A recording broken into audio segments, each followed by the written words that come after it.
So hello everyone, I hope कि आप सभी अच्छे होंगे। इस वीडियो लेक्चर के अंदर हम लोग मैथ्स के कुछ बीबीआई ऑब्जेक्टिव क्वेश्चन करने वाले हैं जो आपके बोर्ड एग्जाम के लिए बहुत ही ज़्यादा इंपॉर्टेंट है। और इस सेशन के अंदर हम लोग वही क्वेश्चन करेंगे जो आपके प्रीवियस ईयर में पूछे जा चुके हैं। सो प्रीवियस ईयर क्वेश्चन बहुत ही ज़्यादा इंपॉर्टेंट होता है। सो चलिए हम लोग फटाफट से क्वेश्चन को लगाते हैं।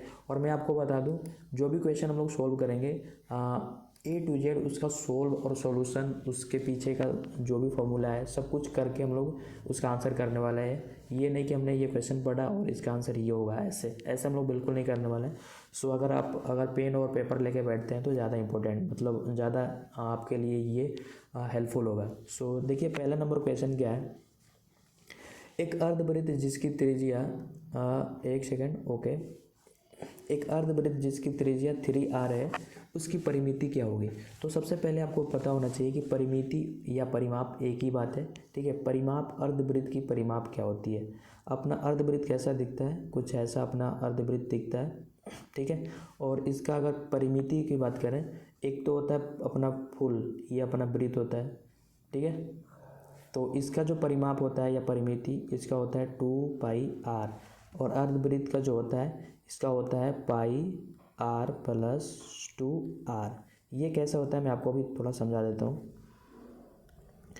परिमिति को हम लोग p से डिनोट करते हैं। अब ये जो 2r है ना, ये r और ये r मिलके 2r बन जाता है। और ये πr कैसे आता है, इसको जब हम लोग आधा करेंगे, इसको जब हम लोग 2 से डिवाइड करेंगे, 2 कैंसल, तो ये πr। सो ये वाला πr है और 2r, ये r मिलके r होता है। परिमिति क्या होता है, पूरी लेंथ को हम लोग परिमिति कहते हैं, ठीक है। सो आपको क्लियर हो गया। अब देखिए इसको हम लोग सोल्व करते हैं। अपने पास फॉर्मूला मिल गया। अब हम लोग, अपने को दे रखा है त्रिज्या = मतलब r हमें दे रखा है, क्या दिया है 3r। अब हमें निकालना परिमिति, फॉर्मूला में पुट कर देंगे πr + 2r। r हमें क्या दे रखा है 3r, पाई इंटू 3r, इस r के जगह पे मैंने इसको पुट कर दिया। फिर +2 और r हमें क्या दे रखा है 3r। अब इसको हम लोग सोल्व कर देंगे तो ये हो जाएगा 3πr + 3 दूना 6r, ठीक है।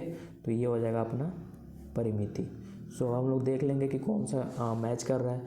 3πr + 6r, 3πr + 6r। So option B correct होगा इसका। नेक्स्ट क्वेश्चन देखिए। और अभी तक आप इस वीडियो को लाइक नहीं करा है तो प्लीज़ मेरे भाई इस वीडियो को लाइक कर दीजिए। जो भी हम लोग क्वेश्चन करेंगे फुल ऐसा ही एक एक फॉर्मूला और जो भी उसके पीछे का कंसेप्ट है हम लोग समझ के ही करने वाले हैं क्वेश्चन। देखिए 2 नंबर क्वेश्चन क्या है। निम्नलिखित में से कौन सी संख्या किसी घटना की प्रायिकता नहीं हो सकती। अब ये ट्रिक समझ लो या कंसेप्ट समझ लो। अब जो प्रायिकता या प्रोबेबिलिटी होती है, प्रायिकता, ठीक है। अगर बात करें अपन प्रायिकता, तो प्रायिकता 2 चीज़ से आप समझ लो। अगर नंबर में बात करें, डिजिट में, तो ये प्रायिकता कभी भी 1 से ज़्यादा नहीं हो सकता, ठीक है। अगर परसेंटेज में बात करें तो 100% से कभी भी ज़्यादा नहीं हो सकता। ये 2 कंसेप्ट अगर आपको पता है, ये मैक्सिमम है। क्या है ये मैक्स, मतलब इससे ज़्यादा नहीं हो सकता। ये मैक्स मैं आपको बता रहा हूँ। अगर नंबर में 1 होगा और परसेंटेज की बात करें तो 100%। सो हमें बताना है कि इसमें कौन सी प्रायिकता नहीं हो सकती, घटना नहीं हो सकती। सो देखो ये 0.7 1 से छोटा है तो ये तो हो सकती है। अब यहाँ पे देखो 2.5, ये क्या है, मोर देन 1, ग्रेटर देन, 1 से ज़्यादा है। जो 1 से ज़्यादा कभी भी संभावना नहीं हो सकती, प्रायिकता नहीं हो सकती। अब ठीक है, तो आंसर इसका तो यही होने वाला है, ऑप्शन बी होगा, ठीक है। अब और चेक कर लेते हैं, जैसे ये 75%, तो ये हो सकता है। क्यों हो सकता है, क्योंकि मैक्सिमम 100% तक अपना प्रायिकता हो सकता है। और 4/5, तो इसको हम लोग जब भाग करेंगे, पॉइंट में लिखेंगे, तो ये अपना आएगा कुछ 5/40, 0.8। जो ये भी क्या है, ये 1 से छोटा है। सो अपना प्रायिकता कौन सा नहीं हो सकता, ये 2.5, ये अपना आंसर हो जाएगा, ठीक है। ये समझ में आ गया। ये 2 चीज़ आप याद रखना, 1 और परसेंटेज में 100। 3 नंबर क्वेश्चन। यदि घटना ए की पूरक ई डैश है, पूरक मतलब क्या है, पूरक मतलब क्या समझते हैं। अगर अपन बात करें 100 रुपया, ठीक है, 100 रुपया है तो 100 रुपया पे बात कर रहे हैं, ठीक है। 100 रुपये पर हम लोग बात कर रहे हैं, तो अगर मैं बोलूँ कि 20 रुपये मेरे पास है, तो पूरक क्या हुआ, पूरक किसका 80 होगा, मतलब और कौन सा ऐसा नंबर है जो मिलने से 100 होगा, तो 80 है। वैसे ही अगर बात करें तो कोई घटना घटने की संभावना को हम लोग ई डैश बोलते हैं, ठीक है। तो निम्नलिखित तो कौन सा सही है, तो हमें इसमें संबंध बताना है। तो मैं आपको बता, घटना घटने की संभावना को ही बोलते हैं, और नहीं घटने की संभावना को हम लोग ई डैश बोलते हैं, ई डैश इसको बोलते हैं ई डैश। अब इनके बीच का रिलेशन क्या होता है, तो जब इनको दोनों को जोड़ेंगे ना तो ये 1 होगा।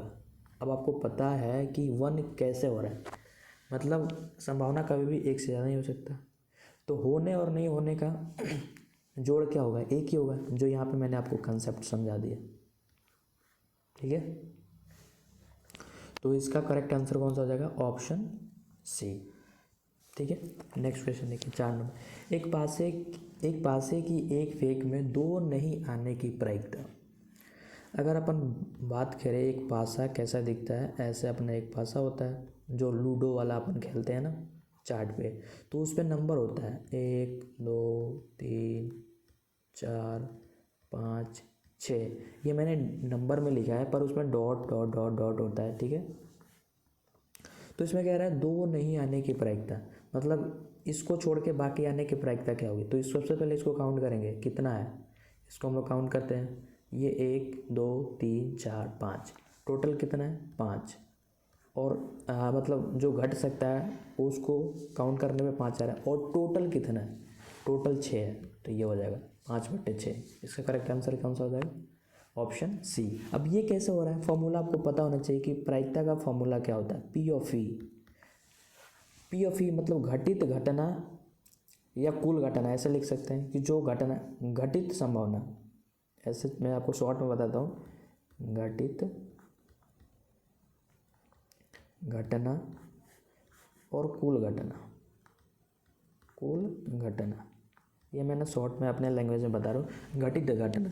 तो कौन कौन सा इसमें घट सकता है, मतलब 2 को छोड़ के, तो ये सारे हैं 1 3 4 5 6, तो मैंने इसलिए इनको काउंट कर लिया 5, और कुल घटना कितना है, कुल घटना 6 है तो 6 लिख दिया, बस यही था इस पर कंसेप्ट। 5 नंबर क्वेश्चन देखिए, अच्छी तरह फेंटे गए 52 ताश की एक गड्डी में से यादृच्छिक पत्ता खींचा गया, इसके काले रंग के बादशाह होने की प्रायिकता क्या होगी। अब आपको थोड़ा सा कंसेप्ट पता होना चाहिए कि एक जो ताश होता है ना उसमें टोटल 52 पत्ते होते हैं, और टोटल में से आपके 26 और 26, ठीक है, 26 होते हैं काले और 26 होते हैं, सॉरी ये लाल होते हैं, 26 काले और 26 लाल होते हैं। तो हमें इसमें बताना है कि काले रंग की बादशाह, तो काले इसी में होगा। अब काले 26 भी 13 में ये बटा होता है, ठीक है। तो एक बादशाह इसमें होता है, एक बादशाह इसमें होता है, टोटल बादशाह कितना हो गया काले रंग में, 2 बादशाह। वैसे ही लाल में भी होता है, ये भी 13 में बटा होता है, और इसमें भी एक बादशाह होता है, इसमें भी एक बादशाह होता है, पर हमें सिर्फ काले की हमें बताने हैं। तो काले में कितने बादशाह, 2 बादशाह, तो टोटल अभी मैंने आपको फार्मूला बताया, तो टोटल कितना घटना घट सकता है 2, और मतलब घटित घटना कितना है ये संभावना, और कुल कितना घटना है 52, तो ये हो जाएगा नीचे 52, और इसको हम लोग जब शॉर्ट करेंगे तो ये हो जाएगा 1/26, तो ये अपना आंसर बी हो जाएगा, ठीक है, समझ में आ गया। ऐसे ही आप अगर साइंस सब्जेक्ट और संस्कृत हिंदी एसएसटी पे ऑब्जेक्टिव टाइप क्वेश्चन जो प्रीवियस ईयर में पूछे जा चुके हैं, या जो बोर्ड मॉडल क्वेश्चन है अगर आप करना चाहते हैं तो कमेंट बॉक्स में बताना, या मैथ्स में किसी भी टॉपिक पे अगर आपको डाउट्स है, उसको समझ में नहीं आ रहा, उस टॉपिक को समझने में दिक्कत हो रही है, तो आप कमेंट कर सकते हैं, मैं उस पर एक पार्टिकुलर वीडियो बना के अपलोड कर दूँगा, ठीक है। और फिर से एक बार मैं कह रहा हूँ, अगर आप अभी तक इस वीडियो को लाइक नहीं करा है तो प्लीज़ इस वीडियो को लाइक कर दीजिए। देखिए 6 नंबर क्वेश्चन क्या है, ये अपने को एक डाटा दे रखा है और इसकी माध्यिका हमें दे रखी है 35, तो x का मान क्या होगा। तो माध्यिका इसमें हमें दे रखा है, माध्यिका अगर हम m से सूचित कर ले इससे डायरेक्ट 35, तो तो इसको शॉर्ट में कैसे, अभी ये जो डाटा है ना माध्यिका का क्वेश्चन सॉल्व करने के लिए हम लोग क्या करते हैं, सबसे पहले उसको बढ़ते क्रम में या घटते क्रम में, इन दोनों क्रम में हम लोग पहले क्या करते हैं, किसी एक क्रम में बढ़ते क्रम या घटते क्रम में हम लोग सजा लेते हैं। तो अगर आप गौर से देखें तो ये जो नंबर दिख रही है ना, ये ऑलरेडी पहले ही बढ़ते क्रम में है, तो इसको हमें सजाने की ज़रूरत नहीं है, ठीक है। अब इसमें दो कंडीशन होता है, एक सम का एक विषम का। मतलब अगर उसको काउंट करते हैं तो देखो इसको काउंट करेंगे ना तो ये टोटल 11 है, मतलब इस वाले कंडीशन में जा रहा है, विषम वाले में।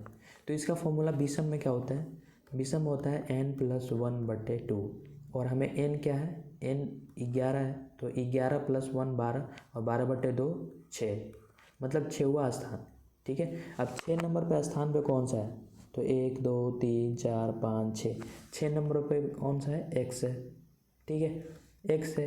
और हमें क्या दे रखा है, m = 35 दे ही रखा है,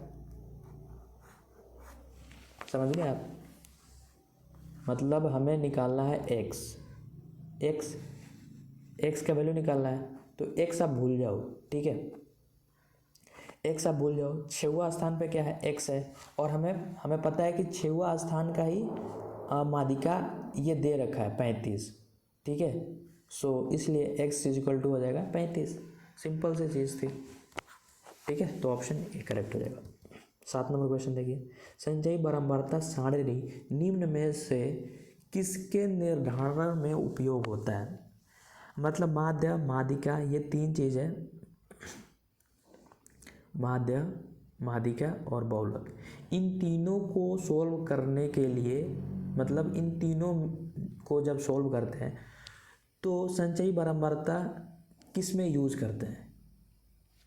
अब माध्य निकालते हैं तो उसमें आप प्रयोग करते हैं संचयी बारंबारता की, या माध्यिका निकालते हैं तब उसका प्रयोग करते हैं, या बहुलक निकालते हैं तब इसका प्रयोग करते हैं, किस में उपयोग करते हैं, उपयोग या प्रयोग। सो इसका आंसर होगा ऑप्शन बी। जब हम लोग माध्यिका निकालते हैं तो उसमें हम लोग CF निकालते हैं, ठीक है।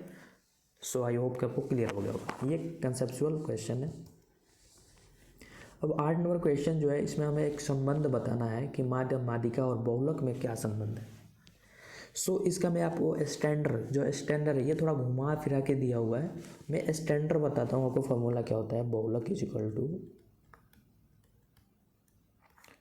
= होता है 3 × माध्यिका -2 माध्य।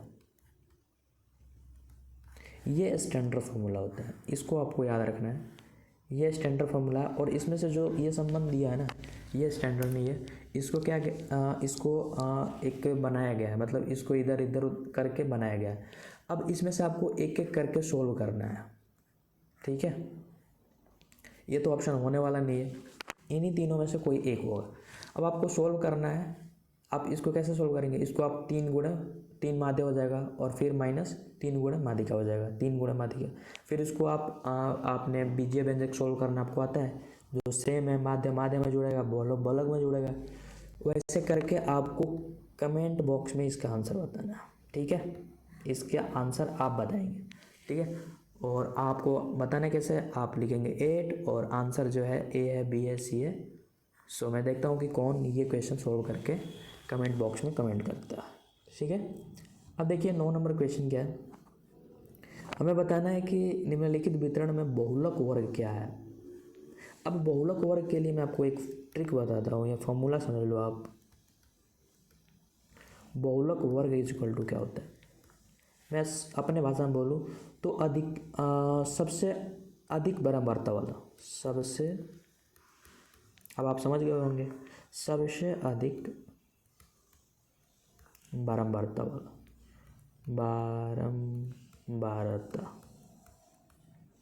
सबसे अधिक बारंबारता वाले या वाला। सो अब बारंबारता देखो इसमें से, अब आप समझ गए होंगे कि इसका आंसर कौन सा होगा। सबसे अधिक इसमें से बारंबारता आपको कौन सा दिख रहा है, 15 20 45 15 25 45। सो इसका वर्ग कौन सा है, 20 और 30। सो इसका आंसर हो जाएगा ऑप्शन बी, ठीक है। अब 10 नंबर क्वेश्चन देखिए। ये क्वेश्चन आप बहुत ही आसानी से बना सकते हैं। ये आप 7 और 6 से ही पढ़ते आ रहे हैं कि माध्य कैसे निकालेंगे। अगर सिंपल बिना किसी जो डाटा है अगर ऐसे दिया है, सिंपल डाटा दिया है, एक तो होता है जो पूरा एक टेबल फॉर्म में डाटा दिया रहता है, लेकिन जो सिंपल दिया रहता है तो हम लोग क्या करते हैं, सबको जोड़ देते हैं और जितना होता है उससे हम लोग भाग दे देते हैं। तो आइए वैसे ही हम लोग करते हैं, फिर एक्स का वैल्यू निकल जाएगा। तो यहाँ पे क्या है, सबसे पहले काउंट कर लेते हैं कितना टर्म है। तो ये 1, ये 2, ये 3, ये 4, टोटल कितना है, 4 है। ठीक है, तो ये अब हम लोग सबको जोड़ लेंगे। तो x + 2 + 2x + 3 + 4x + 5 + 5x + 2। अब टोटल कितना है ये, 1 2 3 4, टोटल कितना है 4। हमें माध्य दे रखा है, माध्य कितना दे रखा है, 18। ठीक है, अब इसको सॉल्व कर लेंगे हम लोग। अभी इस 4 को इधर भेजेंगे तो ये गुणा हो जाएगा। अब जो x वाला है, x वालों को एक साथ और बिना x वालों को एक साथ। तो x और 2x 3x, 3x + 4, 3x + 4 कितना हो जाएगा, 7x और 5x 12x मतलब 12x। ठीक है, तो हम लोग 12x लिख लेंगे प्लस, अब जो बिना x वाला है 2 3 5, 5 5 10 2 12, तो ये हो जाएगा 12 इजिकल टू, इस 4 को मैं इधर भेज देता हूँ तो मल्टीप्लाई हो जाएगा। तो ये हो जाएगा 18 चौक 72। अब x वाले को इधर ही रखते हैं और इसको हम लोग 12 को इधर भरेंगे तो ये माइनस में हो जाएगा। तो 72 में से जब माइनस को 12 माइनस करेंगे तो ये 60 होगा और ये जो 12 है ये नीचे आएगा तो ये हो जाएगा अपना 5। तो x का वैल्यू हो जाएगा 5। सो इसका आंसर हो जाएगा ऑप्शन ए करेक्ट हो जाएगा। सो ये जो 10 क्वेश्चन हमने करा है ये आपके प्रीवियस ईयर में पूछे जा चुके हैं। सो ये क्वेश्चन आप समझ लें कि बोर्ड मॉडल टाइप क्वेश्चन है, जो आपके बोर्ड में ऐसे ही क्वेश्चन पूछे जाते हैं। ये जो भी हमने टॉपिक करा है तो ऐसे ही क्वेश्चन आएगा, भले ही इसमें जो नंबर है वो चेंज हो सकता है पर क्वेश्चन का टाइप ऐसा ही होता है। सो मैं उम्मीद करता हूँ कि ये 10 क्वेश्चन आपको बहुत ही अच्छे से समझ में आ गया होगा। और मैं एक बार और करना चाहूँगा, अगर आपने इस वीडियो को लाइक नहीं किया है तो प्लीज़ इस वीडियो को लाइक कर दीजिए। और अगर आपको किसी भी टॉपिक पे, किसी भी सब्जेक्ट पे आपको वीडियो चाहिए सो आप कमेंट करना, आपके लिए प्रॉपर वीडियो प्रोवाइड हो जाएगा। सो मिलते हैं नए वीडियो लेक्चर में, तब तक के लिए टेक केयर, थैंक यू।